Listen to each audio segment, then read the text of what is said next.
Mesdames et messieurs, bonsoir. Bienvenue dans l'hebdo des éditeurs de ce dimanche 23 octobre 2022.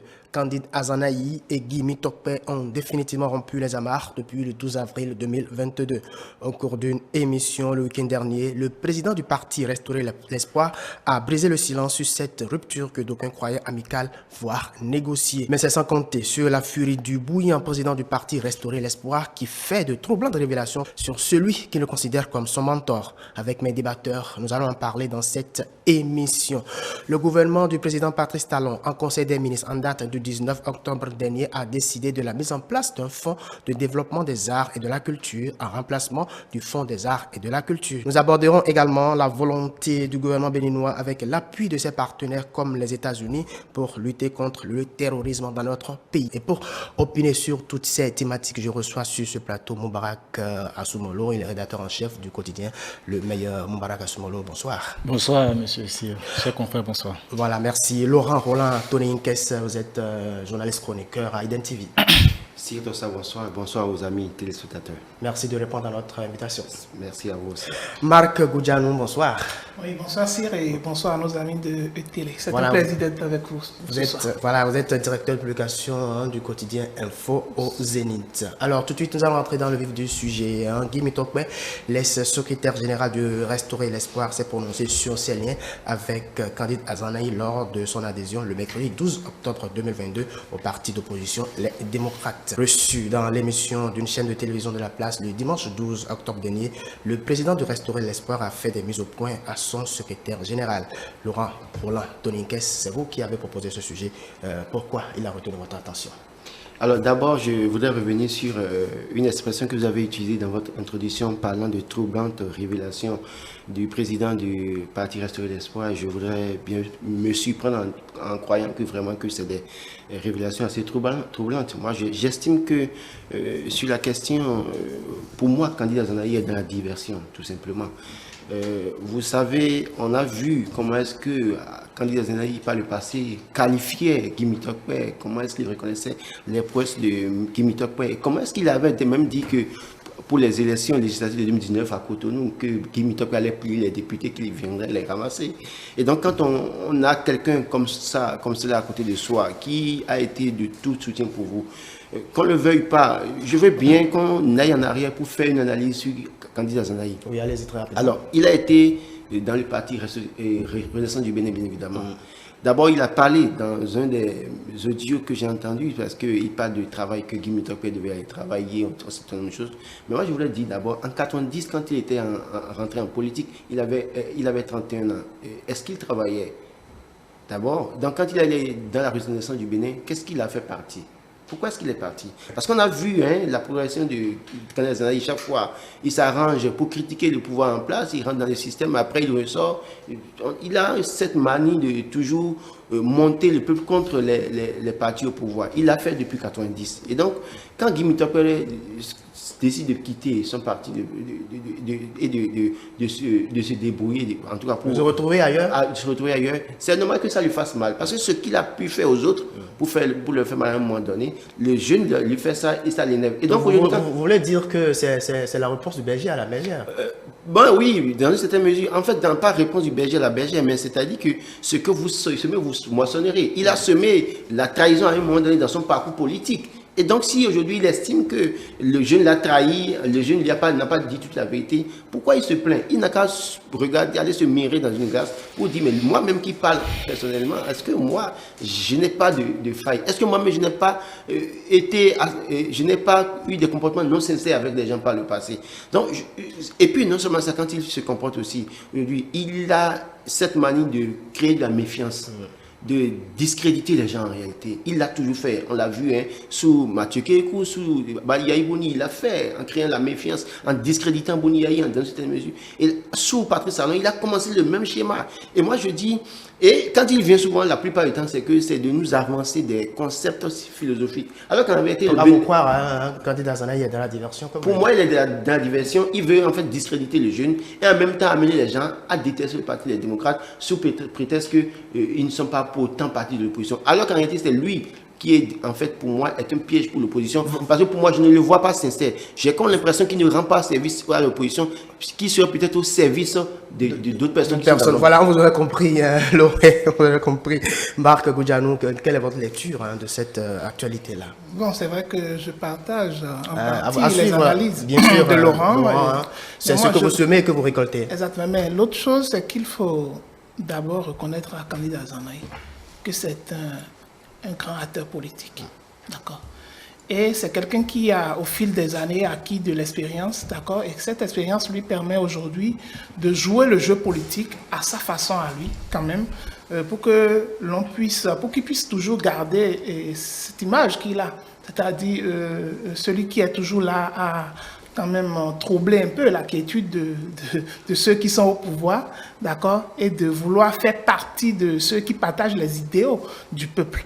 Donc, Kandid Azanaï est toujours resté dans cette même position. C'est vrai que ces derniers temps-ci, il a eu beaucoup de difficultés, politiquement parlant, parce que Kandid Azanaï s'est retrouvé carrément en l'air, ne participant plus totalement à la vie politique du pays et ne participant plus aux activités administratives également du pays. Donc, du coup, il s'est senti un peu retranché. Et la seule personne qui... C'est un choix à personne. Bon, c'est un choix qu'il a fait. Peut-être que ce choix a été fait malgré lui. D'accord, ça a été fait peut-être malgré lui. Et puis quand Kandid Azanaï s'est retranché, le seul homme qu'il avait de façon permanente à ses côtés, c'était Guimit Tokpé. D'accord, sur qui il comptait, qui était en quelque sorte son bras droit. Donc du coup, il savait qu'il avait le monopole sur, d'accord, son pignon. Donc il ne s'imaginait pas que malgré toutes les pressions que subissait Guimit Tokpé et que peut-être lui-même subissait politiquement parlant, il ne s'imaginait pas que Guimit Tokpé allait finalement totalement le lâcher. Parce que lorsque vous appelez quelqu'un et que vous le mettez sous vos ailes et qu'il travaille avec vous et que vous l'amenez à un certain niveau, d'accord, de la vie politique, vous vous dites qu'il serait forcément redevable à vous. Donc, du coup, vous estimez que quelqu'un soit alpha, et puis en mettant en œuvre, en mettant en exergue notre culture, d'accord, béninoise, c'est que c'est très rare de voir qu'un plus jeune puisse quand même, en tout cas, pas déshonorer en griffe son aîné qu'il a fait. Voilà. Donc, du coup, quand dit sa réaction, moi, ça ne m'étonne pas. Il faut comprendre, en tant qu'être humain, la réaction de Kandid Azanaï. C'est quelqu'un qui s'est senti touché, d'accord, à un endroit où il ne s'imaginait pas du tout. Donc le départ de Guimit Tokpé a créé un vide en lui, puisque politiquement, il n'avait plus un soutien assez fiable autour de lui. La seule personne sur lequel il comptait beaucoup plus, c'était Guimit Tokpé, et qui était en quelque sorte son bras droit, tel qu'on peut le dire. Mais voir Guimit Tokpé partir, ça a créé un vide en lui, et la frustration que ça peut générer en tant qu'être humain, en laissant de côté le côté politique, c'est que forcément ça doit lui faire mal. Et ce n'est que l'expression de ce mal lorsque vous manquez de contrôle de soi-même. C'est ça qu'il a exprimé en faisant cette sortie. Sinon, normalement, en tant qu'aîné, d'accord, pétri d'expérience politique, je crois que cette sortie était inopportune. D'accord. Il n'en avait pas du tout besoin. D'accord. Parce que c'est comme si on se met en relation d'aîné, d'accord, envers le plus jeune. D'accord. Il arrive même qu'on dit que lorsque le plus jeune vous provoque et que vous réagissez en tant qu'aîné, vous vous mettez au même niveau que lui. Mais là, l'autre n'a même pas provoqué. Il est libre de faire un choix à un moment donné parce qu'il a compris que restaurer l'espoir était en train de mourir politiquement. D'accord. Alors qu'il y a des réformes qui ont été menées aujourd'hui et la vie politique est en train de s'animer autrement. Alors, en tant que jeune, est-ce que ce serait pour moi très grave de ne pas participer à la vie politique alors que c'est dans ça je me suis entraîné. Alors on a des ambitions. Exactement, on a des ambitions. Alors que je ne vais pas me baser seulement sur les visées politiques d'un mentor pour dire que je vais hypothéquer mon avenir politique en tant que jeune. Et il fallait qu'à un moment donné que Guimit Tokpé, d'accord, prenne en tout cas le devant pour pouvoir assurer son avenir politique. Et c'est une très bonne décision qu'il a fait d'ailleurs. Et puis la réaction d'Azanaï est une réaction humaine, d'accord. Bien sûr que normalement, en ayant assez d'expérience et en ayant la maîtrise de soi, il aurait pu se passer de cette réaction qui le ridiculise davantage. Moubaraka Asomolo, oui, votre lecture. Et pour moi, c'était la sortie de trop. de Candide Azanaï. Et Guy Mitokpe a suivi la démarche. Nous sommes en Afrique. Et lorsque tu veux te séparer de ton aîné, de celui qui t'a formé, il y a des démarches, il y a des mots qu'il faut utiliser. Il a dit quoi lorsqu'il faisait sa conférence de presse? Il disait quoi?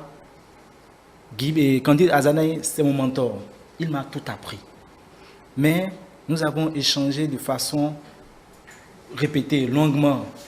Nous n'avons pas pu nous entendre sur un certain nombre de choses. Parce que moi, je pense à l'avenir. Vous savez, Guy Mitokpe, il est jeune. Candide Azanaï, je ne dis pas qu'il est vieux, mais il est finissant. Guy Mitokpe, il progresse l'avenir. Actuellement, comme l'a dit Marc, restaurer l'espoir en train de mourir. Mais le gars, il est jeune, il va évoluer. Ce n'est pas maintenant qu'il va abandonner sa carrière politique. Je sais pourquoi, je ne peux pas depuis lorsqu'il était étudiant. Donc, il a échangé avec le président. Il a dit, allons vers des idéaux plus grands. Le président dit, non, ils sont restés sur le statu quo. Mais, admets que le petit, ou bien que Guy Mitokpe, pardon pour l'expression, que Guy Mitokpe aille chercher ailleurs. Maintenant, que le gars parte et que tu patientes près de 6 mois plus tard, et que c'est le jour où il fait son adhésion à un autre parti que tu sors pour saboter son adhésion. Moi, je crois que c'est de la mauvaise pub. Je crois que il a vraiment raté sur ce coup. On le connaît un homme bouillant, on le connaît un homme vraiment difficile à vivre, mais sur ce coup, se taire sera vraiment le mieux. Alors, Laurent, est-ce qu'il n'y a pas autre chose qui serait la base de cette fougue de Candide Azanaï à répondre à Guy Mitokpe? D'abord, je voulais revenir sur un point abordé par Marc Goudjanou qui dit que Candide Azanaï qui a fait Guy Mitokpe. Mais quand on dit ça, je crois que c'est une erreur.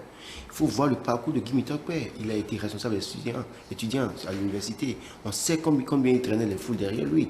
Et on sait comment il a mouillé le maillot pour Candide Azanaï en 2015, bien évidemment. N'eût été un Patrice Talon qui a nommé Candide Azanaï ministre de la déléguée de la Défense. Et vous pensiez qu'il allait laisser la place à Guy Mitokpe à l'Assemblée nationale? Ce n'était pas évident. Et donc, aujourd'hui, dire qu'il a fait Mitokpe, c'est une erreur pour moi. Je crois qu'ils se sont faits. Ensemble, ils ont travaillé. Guy Mitokpe a reconnu que c'est lui qui l'a fait. Non, mais c'est-à-dire, c'est une manière. Vous savez, il va pas dire, il va pas dire, Guy Mitokpe, par respect pour lui, ne dira pas qu'on s'est aidé. Il dira, il m'a fait. Parce qu'on l'a vu dans le Parti Restaurer l'Espoir. Et quand on regarde un candidat qui appelle tout le temps au boycott des élections, pour lui, c'est qu'il ne faut pas que les gens aillent aux élections. Tous ceux qui sont dans la dynamique d'aller aux élections, Candide Azanaï est dans une dynamique, en tout cas dans une démarche pour discréditer ces gens-là, en fait les décourager pour leur faire perdre de l'électorat. Donc il y a cet élément fondamental qui fait que Candide Azanaï, ce qu'il dit, ne doit pas surprendre. Il appelle le boycott, mais l'autre fait une démarche pour aller aux élections. Est-ce qu'il n'y a pas autre chose derrière tout ça qui ferait mal à Candide Azanaï autant de... Non, mais quand il dit par exemple que le jeune avait demandé à un moment donné d'aller vers la mouvance présidentielle, c'est humain d'exprimer des besoins. Vous savez, nous savons très bien que sous nos cieux, quand la plupart des politiciens, et je ne citerai pas de nom, mais la plupart, quand vous prenez 80%, ils ne travaillent pas, ils vivent de la politique. Il y en a qui sont en politique depuis 30 ans, 40 ans, qui ne vivent que de la politique. Ils sont payés aux frais du contribuable. À un moment donné, le jeune était quoi avant d'aller à l'Assemblée nationale? Il était un jeune enseignant vacataire. Vous voyez, qui certainement difficilement joignait les deux bouts. Et puis, ce jeune, à un moment donné, s'est retrouvé dans une situation où, après avoir décidé d'être opposant et de critiquer le pouvoir en place, je ne vous apprends rien en disant qu'il aura connu des difficultés. C'est un choix qu'il a assumé. Oui, mais non, attention, c'est un choix, mais sous nos cieux, ce n'est pas aussi facile.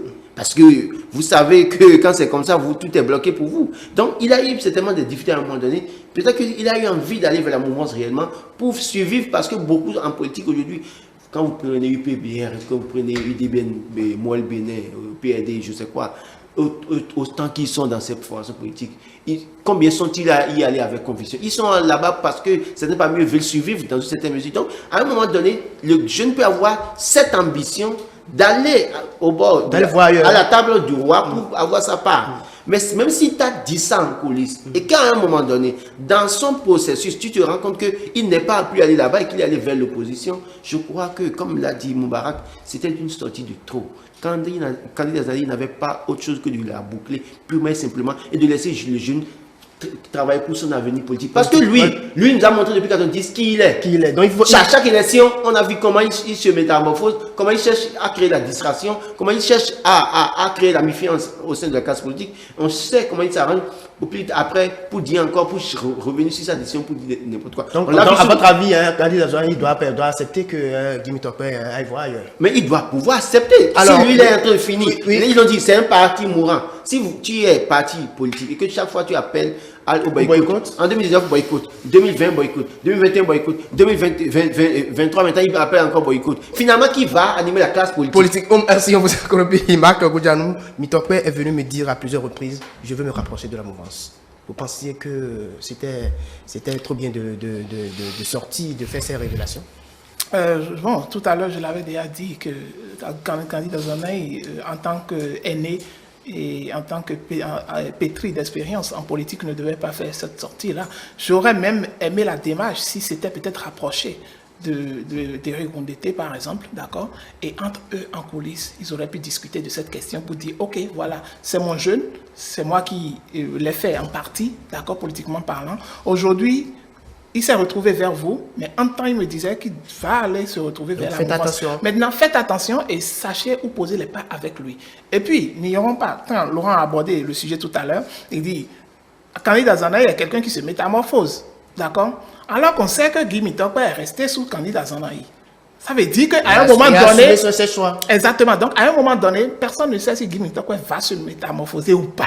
D'accord, ou bien va copier quelques traits négatifs, d'accord, de son mentor. Donc, du coup, on peut s'imaginer également que Guy Mitokpe se retrouve dans la même position que candidat Zanaï il y a quelques années, d'accord. Mais n'empêche, candidat Zanaï n'avait pas forcément besoin de faire cette sortie-là, d'accord. Mais il a eu peut-être une réaction humaine, c'est pourquoi je disais qu'il n'a pas eu la maîtrise de soi, il n'a pas pris le devant des faits pour pouvoir comprendre qu'en réalité, de sa position d'aîné, il n'avait pas besoin de se rabaisser si bas. Parce que lorsque vous êtes pétri d'expérience et de maturité, vous devez avoir une maîtrise de soi pour savoir les sujets sur lesquels vous devez quand même bondir. Parce que là, maintenant, ces sujets, ça se retourne contre vous-même, même si vous êtes dans le vrai. Alors, Boumarak Assoumolo, comment analysez-vous cette réaction de candidat Zanaï? Candidat Zanaï qu'on connaît, qui ne parle pas beaucoup, qui se tait, qui observe. Aujourd'hui, il est sorti de son silence et il a fait des révélations sur son ancien allié. Oui, comme je le disais dès la première prise de parole, je crois que c'est un acte de sabotage. Il a voulu juste saboter l'adhésion de Guy Mitokpe au parti, les démocrates. Parce que je ne comprends pas que le gars ait démissionné le 12 avril. Le 12 avril. Et que c'est le 12 octobre qu'il fait son adhésion, que 4 jours plus tard, le 16 octobre, tu montes au créneau pour dire qu'il a menti, je n'ai pas été son mentor, il voulait se rapprocher de la mouvance, je lui ai dit que ce n'est pas possible. Aujourd'hui, il dit qu'il se retrouve du côté de l'opposition, il joue à l'hypocrisie, il fait ci, il fait ça. Je crois que c'est du sabotage pur. Heureusement que les tenants du parti, les démocrates, ont compris ça et ils n'ont pas pris vraiment compte de ça. Et j'ai aimé vraiment l'attitude de Guy Mitokpe, qui n'a pas cherché à répondre. Il s'est tué. Bon, il a essayé de répondre on va permettre. Vous ne sont pas distraits. Voilà, c'est tout. Il pouvait, Connaissant et comment on l'appelle, candidat Zanaï, si Guy Mitokpe devait le répondre à la candidat Zanaï, on sait que ça allait donner. Donc il a juste dit de ne pas se laisser distraire. Et donc pour moi, il n'a pas répondu à la provocation de son mentor. Et s'il est mentor vraiment, comme. Parce que l'État a refusé. Oui, il a refusé. Alors Laurent, est-ce qu'on pourrait dire aujourd'hui que candidat Zanaï serait en train de perdre certaines de ses valeurs qu'on lui connaît, qu'il incarne? Est-ce que Azanaï incarne des valeurs? Bon, c'est vrai qu'on parlera d'intégrité, oui, mais c'est quelqu'un qui nous a habitués à une sorte de distraction en politique. Parce que moi, je l'ai dit, je l'ai rappelé, j'ai vu candidat Zanaï sous Boniaï, c'est comment il a un peu râlé, un peu comment il traînait sa 46 à l'époque. Je l'ai vu, j'ai échangé avec lui, je me dis, est-ce qu'il se souvient même de cette époque? Je l'ai vu quelques temps après, je sais comment ça s'est passé, il est allé au gouvernement de Boniaï. Mais ce que je veux dire, c'est-à-dire que aujourd'hui, pour moi, les problèmes que les Béninois ont, ce n'est pas les concepts philosophiques qu'ils rappellent. Parce qu'avec candidat Zanaï, quand vous le suivez tout le temps, avant de parler d'ailleurs essentiel, il va vous rappeler tel Homère, tel Socrate ou Platon, c'est les concepts philosophiques qu'il est dedans, en plein. C'est vrai que c'est un philosophe, c'est un philosophe. Mais je crois qu'aujourd'hui, il ferait mieux de se calmer. et de revoir sa posture. Pour moi, hein, parce que quand je regarde un peu tel qu'il se comporte, j'ai comme l'impression qu'il n'est pas véritablement dans une posture d'opposant. Parce que le véritable opposant, quand il critique, il propose, il cherche les moyens, les voies et moyens. C'est pas le cas. C'est pas le cas avec. Avec Kandidi Aznaï, pour moi, je ne vois pas le cas. Parce que tout le temps, quand il vient, il étale les concepts, il cite les philosophes antiques, de la Grèce antique, et puis il donne des exemples, et puis après, il dit finalement, boycotter les élections. Est-ce que vous pensez, dans aucun pays au monde, en tout cas, quand les opposants boycottent les élections, c'est que le parti au pouvoir gagne les élections haut les mains. Et dans la loi, rien ne prévoit, en tout cas, un taux de participation qui pourrait valider une élection, quelle qu'elle soit. Ça veut dire que quoi?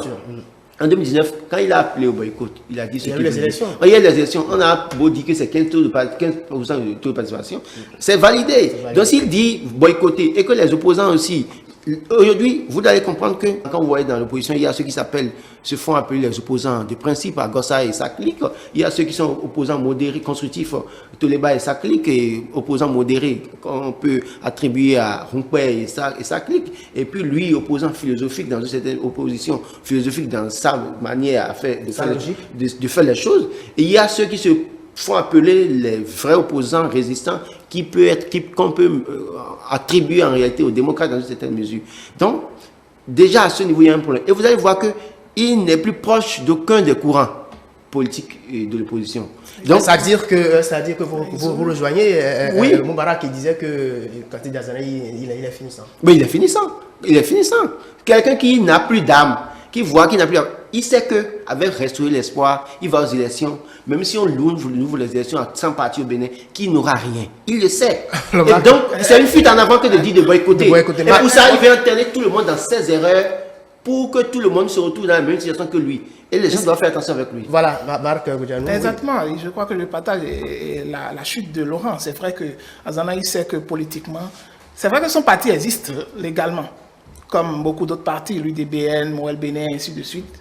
Ils existent légalement. Si on doit se fier, mais si on doit se fier au code électoral, après ces élections, ils sont partis un peu de... Exactement, et en train de disparaître un peu, à moins qu'ils essaient de trouver encore une autre chute, on ne sait jamais. Mais pour le moment, il n'y a pas la lune de miel entre les opposants, d'accord. Aujourd'hui, ceux qui s'affichent beaucoup plus sur la scène politique est Kandidi Aznaï. Donc, il dit que même Kandidi Aznaï, lorsqu'il sait qu'il doit boycotter les élections, qu'il n'aura pas, tel que Laurent l'a dit, même s'il allait aux élections, il n'aura pratiquement rien. C'est pourquoi je dis que chacun joue son rôle, politiquement parlant. Parce que le rôle d'un parti, c'est d'animer la vie politique. Je crois que Kandidi Aznaï est aussi en train d'animer la vie politique à sa manière et qu'on ne peut pas le lui dénier. Mais tout compte fait, c'est qu'il est en train de sombrer. Déjà, légèrement, il est en train de sombrer. Il faut qu'il réfléchisse carrément autrement, sinon son parti va finir par disparaître. Alors, est-ce qu'on peut dire à l'État, à l'heure où on est, que le divorce est consommé entre Kandidi Aznaï et Guy Mitokpe? Donc, politiquement parlant, moi je dis, il y a une chose, la politique, elle est très très délicate. Et du jour au lendemain, on a vu des ennemis d'hier qui sont devenus amis. Moubarak Assoumolo, sur cette question. Kandidi Aznaï et Guy Mitokpe revenus encore ensemble. Comme l'a dit Marc, peut-être la politique nous réserve toujours des surprises, mais ce ne sera pas de sitôt. Ça ne sera pas de sitôt. Parce que Aznaï est cambré. Il est bloqué là. N'allez pas aux élections. Mais je vais lui rappeler une chose. Lui qui aime beaucoup la philosophie, qui aime beaucoup rappeler le courant politique, je vais lui rappeler une chose, c'est quoi? Quand on est parti politique, on milite pour prendre le pouvoir. On ne milite pas pour rester où nous sommes depuis des années. Il y a une situation qui est là. La dernière fois, comme Mitokpe parlait, il dit quoi? Je veux aller là où on prend les décisions. Nous devons nous battre pour aller là où on prend les décisions. Où on prend les décisions politiques à l'Assemblée nationale. Maintenant, si c'est qui fait la politique de la chaise vide, est-ce qu'il ira là-bas? C'est un jeune. Il vise l'avenir. Kandidi Aznaï est finissant. Ils n'iront pas de pair. Ce n'est pas possible. Si le gars veut aller vers un ensemble plus large, qui partage ses idéaux, il est parti vers les démocrates. S'il était parti un peu peut-être vers l'UDBN ou peut-être vers Moël Bénin, il y aura peut-être des grincements dedans. On pourrait peut-être donner raison à Kandidi Aznaï qui dit que il m'a dit plusieurs fois de nous rapprocher du gouvernement. Mais non, il est parti vers ceux qu'on voit vraiment aujourd'hui comme des vraies oppositions de la vie politique du Bénin. Donc pour moi, ce divorce-là s'est consommé pour de vrai. Et je ne suis pas sûr que, même s'ils vont revenir, ça ne sera pas de sitôt. À l'analyse de tout ce qu'on vient de dire, il y a qui profite réellement de cette situation? Moi, je ne le dirai jamais assez, j'assume.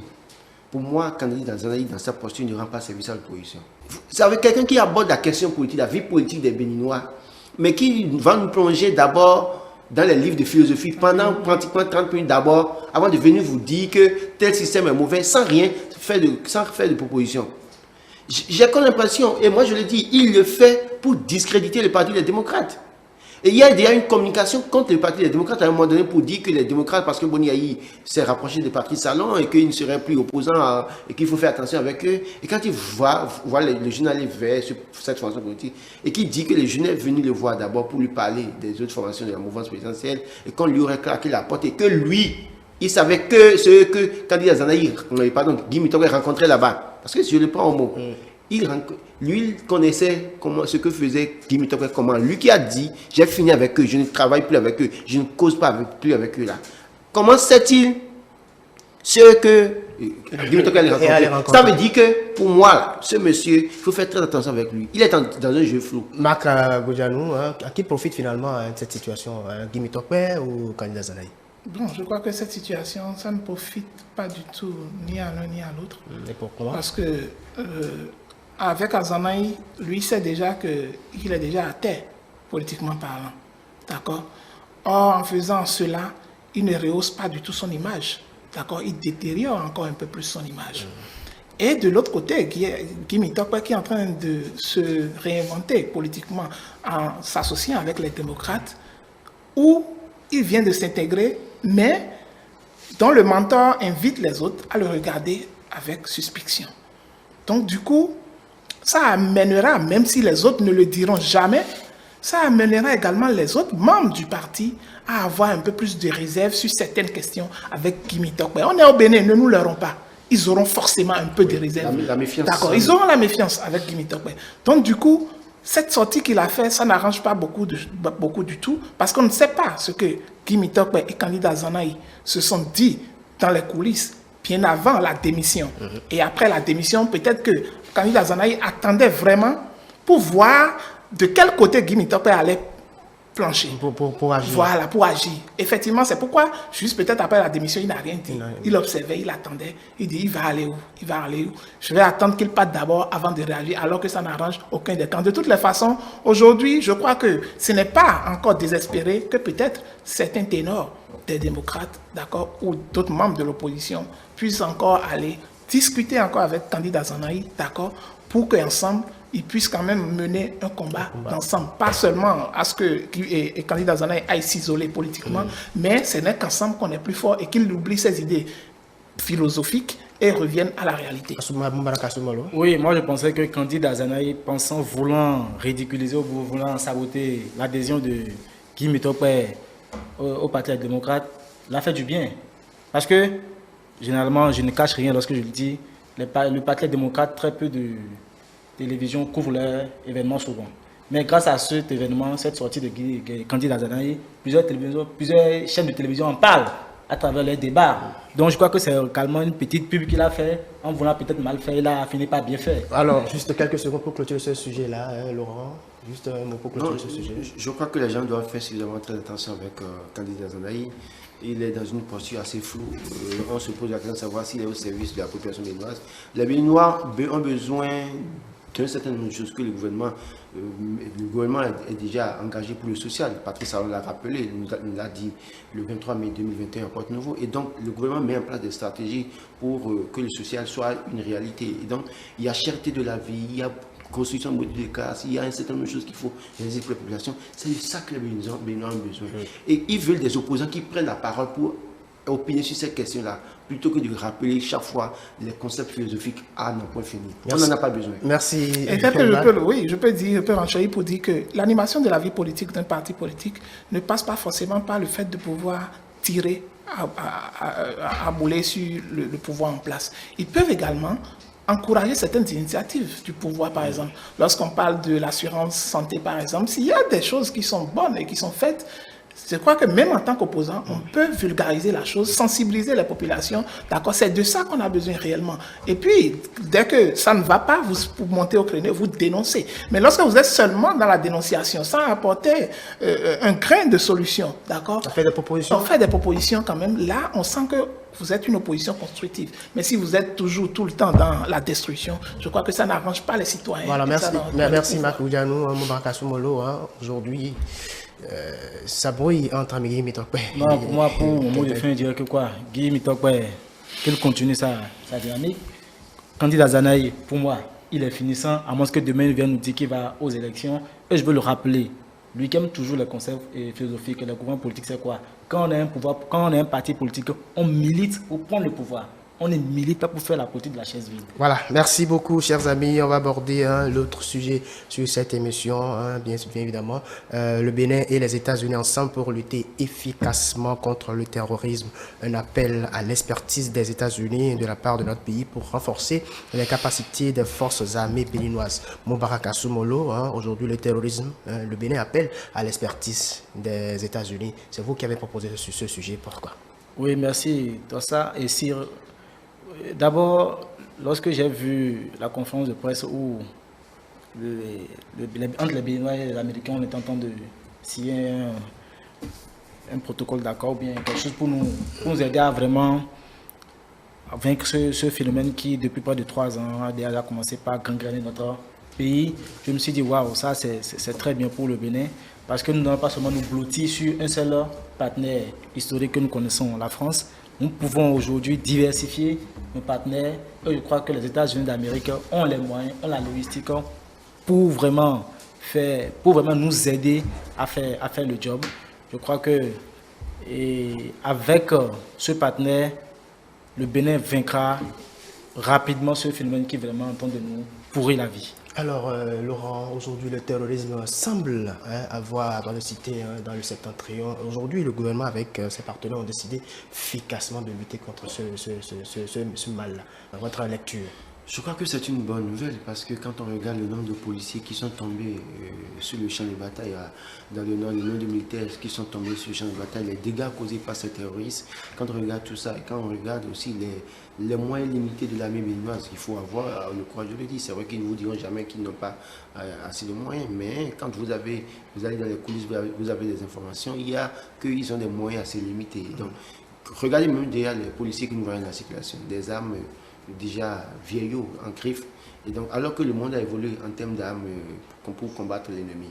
Donc quand on voit cette entente entre le Bénin, puisque on sait que la France déjà soutenait le Bénin, dans une certaine mesure, d'aucuns ne sont pas d'accord avec cette collaboration entre la France et le Bénin, mais quand les Américains s'ajoutent à cette collaboration et ce partenariat, je crois qu'ils donneront assez de moyens, non seulement moyens en termes de formation, pour l'armée béninoise, bien évidemment, mais en termes d'infrastructure, de logistique, pour pouvoir combattre les terroristes. N'oubliez pas que les terroristes sont souvent plus équipés que les armées nationales.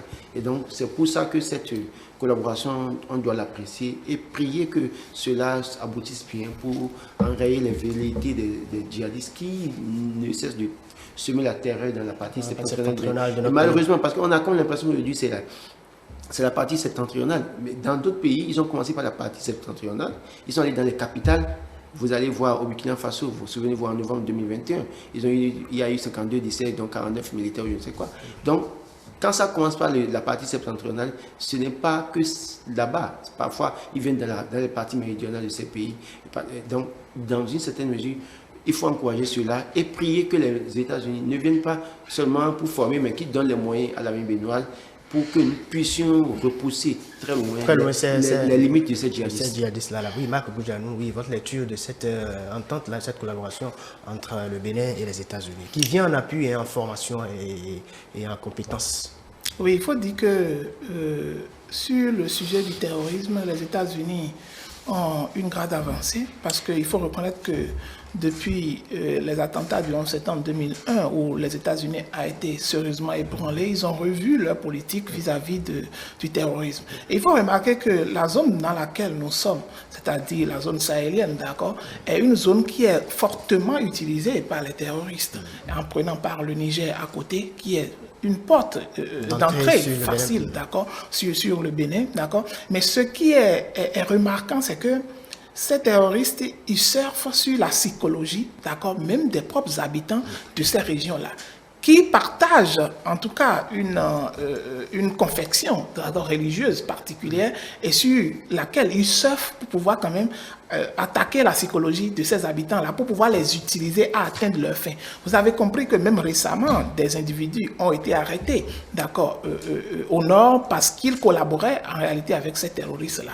Ça veut dire quoi? Ça veut dire qu'ils essaient quand même de pouvoir atteindre, en tout cas, la population civile d'une façon ou d'une autre pour pouvoir atteindre leurs objectifs autrement.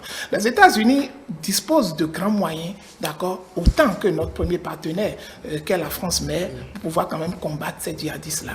Et nous savons que notre armée également et notre police républicaine manquent aussi également de formation dans ce domaine-là, parce qu'on parle d'un domaine très délicat qu'est le terrorisme, et la façon dont ceux-là fonctionnent, c'est totalement différent des braqueurs, des brigands et autres. Donc, ils fonctionnent de façon très méthodique et autrement.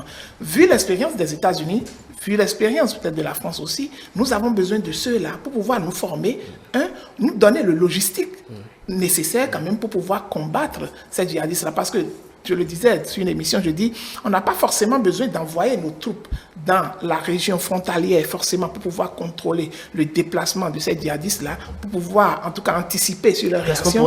Mais on pourrait même installer une base de drones, par exemple, d'accord, dans des régions proches comme ça, pour que les drones fassent les patrouilles, par exemple, à des moments donnés, pour pouvoir déceler à un moment donné, en tout cas, leurs mouvements, pour savoir que ceux-là, ils sont en train de se rapprocher, ils sont en train d'évoluer vers tel. Et ceux qui peuvent nous aider à mieux le faire, ce sont ces puissances étrangères, parce que nous n'en avons pas les moyens. Même si nous avons les moyens d'acquérir le matériel, il faut qu'on nous forme à les utiliser également. Donc je crois que c'est un bon partenariat et que le Bénin, tout ce qu'on souhaite, c'est que en tout cas, ce mauvais côté-là puisse aller très loin, c'est-à-dire le terrorisme puisse aller vraiment très loin de nos frontières pour que les populations puissent se sentir vraiment dans la quiétude, parce que ça inquiète, même au sud, on est inquiet.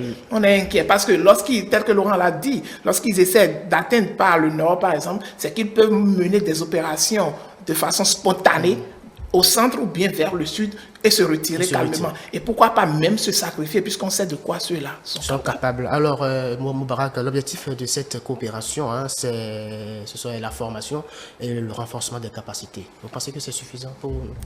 Pour le moment, nous avons besoin de ça, de la formation. Pourquoi? Comme l'a rappelé Marc, nous n'étions pas confrontés à ces événements-là.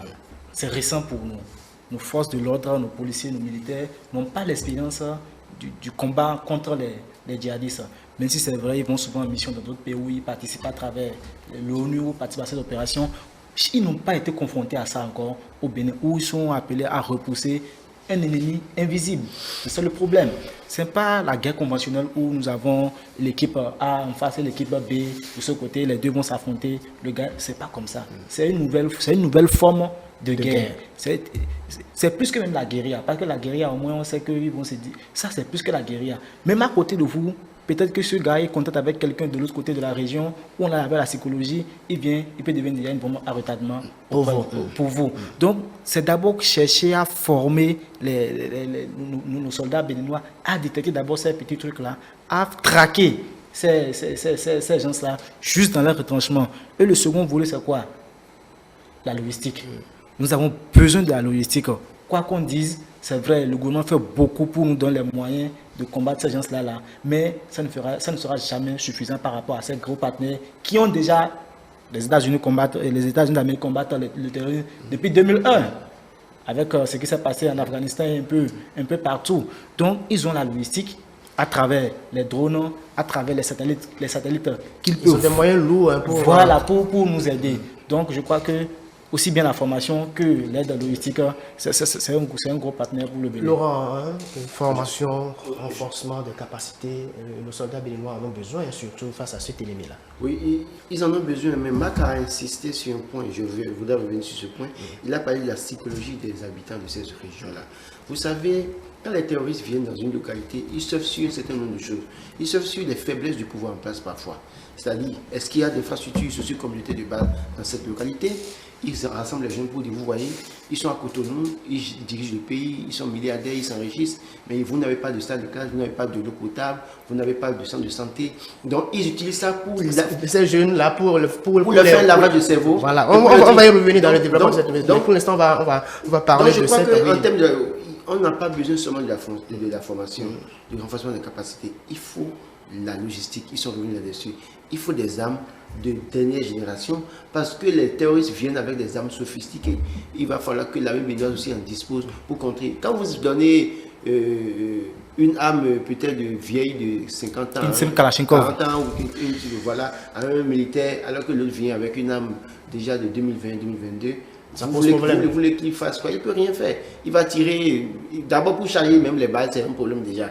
Et donc, ils ont besoin de formation. Charger son arme quand l'autre l'a déjà atteint. Donc, il faut, au-delà de la formation, il faut vraiment donner les moyens. Logistique. Alors, vous le disiez à l'instant, il faut agir sur la psychologie des gens dans cette localité-là. Aujourd'hui, on a l'information, une délégation du ministère de l'Intérieur et de la Défense dans le septentrion aujourd'hui. 8 communes du nord du Bénin sont appelées à collaborer avec les forces de défense et de sécurité. Ce n'est pas appeler les gens à collaborer avec les forces de défense et de sécurité. Le plus important, au-delà de ce qu'ils seront formés, au-delà de ce qu'il faut appeler les populations à la collaboration, il faut donner le minimum de base à ces populations pour que les gens n'en arrivent pas à avoir des raisons de les faire un lavage du cerveau. C'est tout simple. C'est-à-dire, s'il y a des localités qui, dans ces milieux-là, qui manquent d'eau, de salle de classe ou de centre de santé, sur lesquels les gens là, peuvent venir faire le lavage du cerveau pour les populations, arrangez-vous pour leur donner ça là, ces infrastructures socio-communautaires de base, d'abord. Quand vous allez leur donner ça, que quelqu'un viendra leur dire, écoutez, vous n'avez rien ici, et pourtant Cotonou, ils vont comprendre que non, attention, le gouvernement se penche sur une autre question. Vous n'êtes pas sans savoir qu'aller dans certaines communes du Nord aujourd'hui, c'est la croix, la bannière, tout le monde le sait, c'est difficile, il n'y a pas de voie praticable. Quand c'est comme ça, que vous êtes jeune dans cette localité, les gens viennent vous parler pour vous dire des trucs comme ça, et on vous promet même quelques jetons avec une arme. Les gens n'ont pas une maturité comme d'autres personnes dans la partie méridionale du pays. Donc, on leur fait un lavage de cerveau, on leur donne une arme, ils sont prêts à combattre. Parce qu'ils estiment qu'ils sont laissés pour compte. Donc, il faut travailler à régler ce problème pour ces personnes qui pensent qu'ils sont laissés pour compte d'abord. Et maintenant, quand on a fini de régler ça, on pourra compter sur les collaborations. Mais si vous avez faim chez vous, on ne vous donne pas à manger. Vous savez que c'est moi qui dois vous donner à manger. Il ne vous donne pas à manger. Mais il vous appelle maintenant à la collaboration. Vous allez collaborer. Il faut collaborer pour savoir quels sont les besoins de ces populations sont connus. On n'apprend rien à qui que ce soit. Marc, il faut impliquer les communes dans cette lutte forcément. Oui, il faut les impliquer parce que, vous savez, tout ce dont chaque Béninois a besoin, ou chaque citoyen a besoin, c'est manger, d'accord, avoir dormi tranquillement chez lui. Si les gars, les habitants, ils n'arrivent pas à avoir le minimum, d'accord, le nécessaire, pour pouvoir subvenir à leurs besoins au jour le jour, et je dirais pas, un étranger vient, d'accord, vous dit, vous n'avez pas ci, vous n'avez pas ça, vous savez, chaque mois, nous, la main sur le cœur, on va vous apporter tel vivre, on va vous apporter tel moyen. D'accord? Ils vont se laisser manipuler psychologiquement très facilement. Donc, du coup, aller à l'approche des populations, sentir leurs besoins, apporter des approches de solutions pour pouvoir les aider. Vous savez, j'aimerais vous rappeler que de 91, d'accord, à 96, le Soudan a hébergé Ben Laden pendant 5 ans. Vous imaginez? Le Soudan a hébergé Ben Laden pendant 5 ans avant l'intervention. Alors, quand ça en est ainsi, ça veut dire que ce sont des foyers qui se constituent pour héberger des terroristes afin qu'ils puissent opérer à l'avenir. Alors, il faudra utiliser beaucoup plus les populations pour les sensibiliser beaucoup et leur apporter le nécessaire dont ils ont besoin pour qu'ils ne cèdent pas à cette facilité-là à héberger ces terroristes-là afin qu'ils puissent rester là pour pouvoir opérer. Parce que ce qui se fait, c'est qu'il peut arriver qu'ils hébergent les terroristes dans ces zones-là sans que ces terroristes n'opèrent réellement chez nous au Bénin, mais puissent en faire un foyer pour opérer dans les pays voisins. Et ça va rester un bombe à retardement pour nous. Parce que quand ils seront repoussés de l'autre côté, ils seront obligés de revenir là où ils ont installé leur base. C'est pourquoi je vous disais tantôt qu'avant que Ben Laden n'aille agir en 2001 aux États-Unis, il a été hébergé pendant 5 ans par le Soudan en Afrique. Et il faut remarquer que la zone subsaharienne est une zone très priorisée par les terroristes. D'accord? Ce n'est pas pour rien que les États-Unis aujourd'hui décident de nous appuyer par la logistique et par d'autres moyens. C'est parce qu'ils savent que c'est un bombe à retardement pour eux. Parce que quand ces terroristes vont mieux se former dans ces régions, parce que ce qu'ils opèrent ici, ce n'est pas leur grande visée, ce n'est pas chez nous. Nous avons le Nigeria qui est à côté avec Boko Haram. Nous avons les autres djihadistes de l'autre côté, vers le Niger.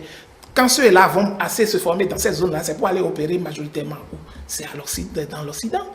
Donc du coup, c'est un bombe à retardement pour eux aussi. Donc ils ont intérêt forcément à nous aider. Et nous-mêmes, nos autorités ont leur part de responsabilité à faire, c'est-à-dire à rassurer la population et à apporter le nécessaire pour que ces populations ne tombent pas dans la facilité de ces djihadistes-là qui travaillent beaucoup plus sur la psychologie. Parce qu'avant que terroriste ne devienne kamikaze, c'est qu'il a été travaillé psychologiquement pour pouvoir se sacrifier pour la cause. Alors, Moubarak Assoumolo, est-ce que vous êtes d'avis Non, moi je vais un peu prendre le contre-pied des confrères pour dire quoi. Aujourd'hui, le terrorisme a un peu évolué. L'attentat de Londres, attentat en Espagne, attentat à Paris en 2015, c'est en pleine ville, en plein centre de Paris. Ce n'est pas dans les régions reculées de Paris que ça s'est passé. C'est pour dire quoi? Les terroristes aujourd'hui ont la capacité de frapper, même s'ils veulent, au cœur de votre cité.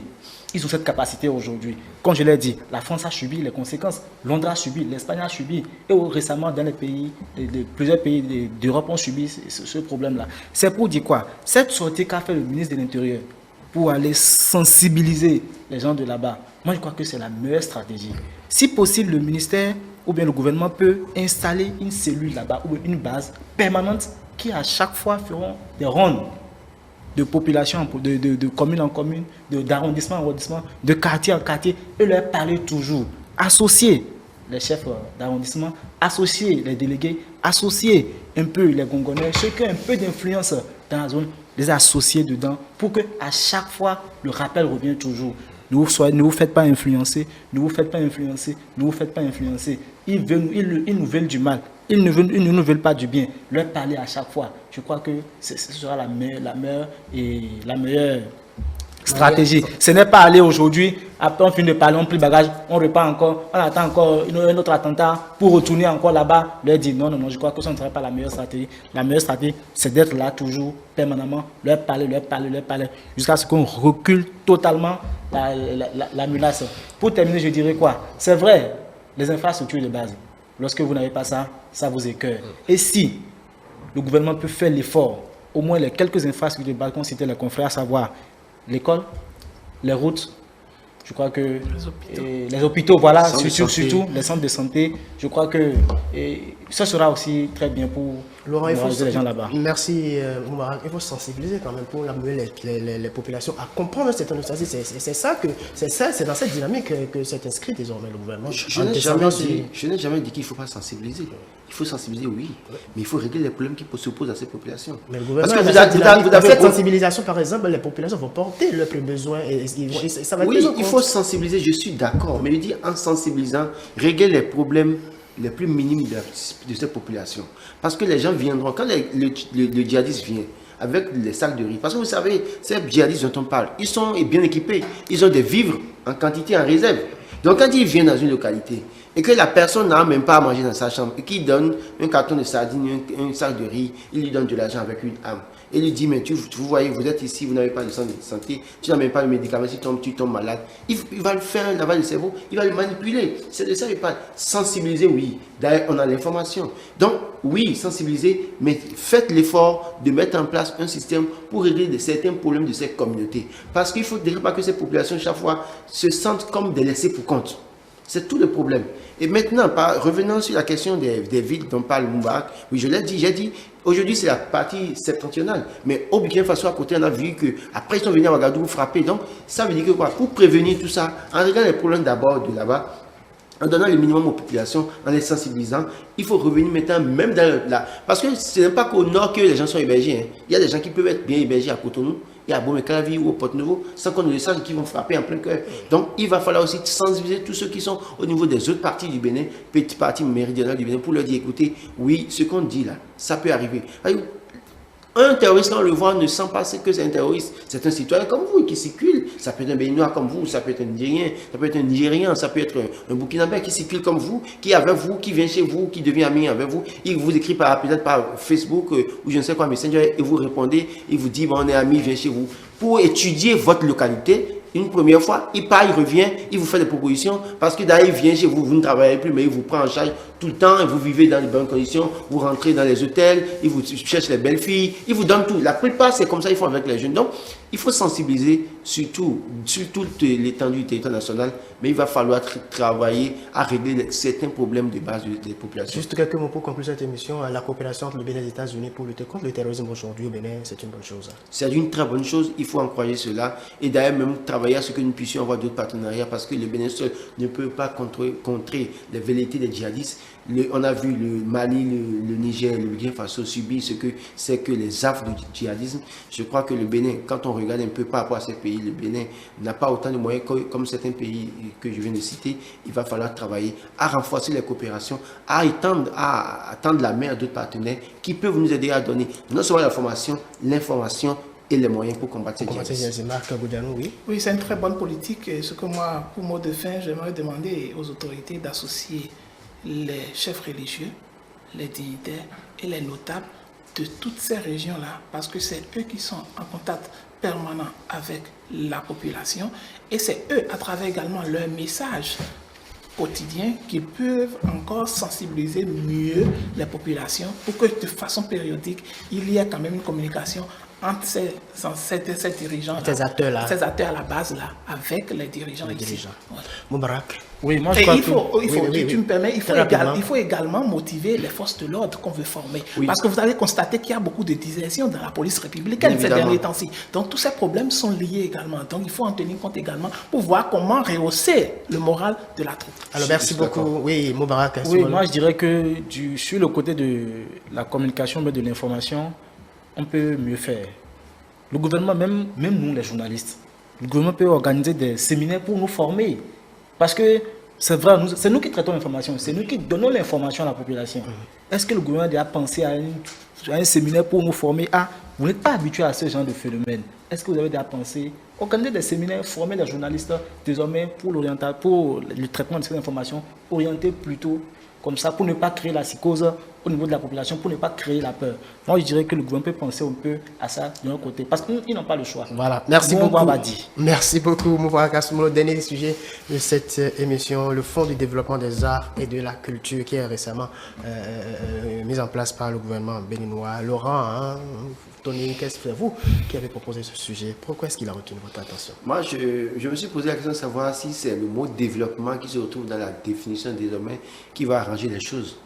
Parce que vous n'êtes pas sans savoir, c'est un secret de polichinelle que de dire que le Fonds des arts et de la culture qu'on connaissait par le passé était une vache à lait pour certains acteurs culturels, certains cadres de l'administration publique. La DEFAC à l'époque.